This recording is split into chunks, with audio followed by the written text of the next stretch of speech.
Well, the question these days is we have statins, we have ezetimibe, we have drugs to treat and lower cholesterol that have been shown to reduce cardiovascular events. So when should we use them? Should we wait until kind of late in the course of disease and really use intensive therapy and give people everything possible when available? Or perhaps should we start a little bit earlier? And I think we have a lot of trial data that says absolutely give people with cardiovascular disease a high-intensity statin, add an ezetimibe in very high-risk people to get some more LDL lowering. I think that's very strong evidence. But now the question is, should we actually start treating lower? And I think there's actually compelling genetic evidence from treating kids with familial hypercholesterolemia, that if you give a statin earlier in the course of atherosclerosis, so think about atherosclerosis occurring through the lifespan, starts in childhood, kids as young as age 2 have early atherosclerosis, and then it just kind of continues and it goes faster depending on if you smoke or have high blood pressure or obese.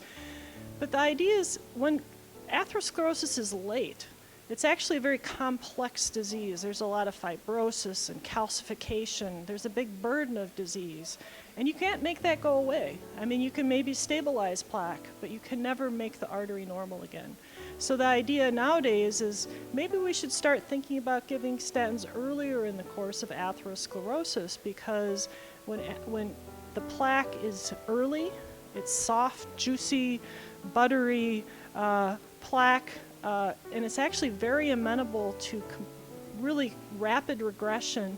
And we know from animal studies that we give mice are not people, but we give mice a very high-fat diet. They get a huge burden of atherosclerosis, and we take that diet away, it completely reverses.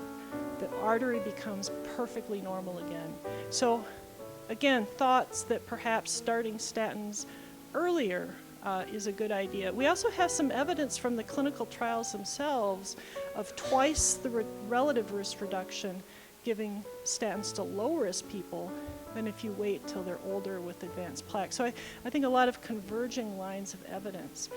And I think, so when you're looking at your patient in the clinic, I would actually err on the side of giving them the statin. I know there are a lot of people interested in biomarkers and coronary artery CAC to say, oh, if you don't have it, don't treat. I would say statins are extremely safe drugs. They're now generic. They're very inexpensive.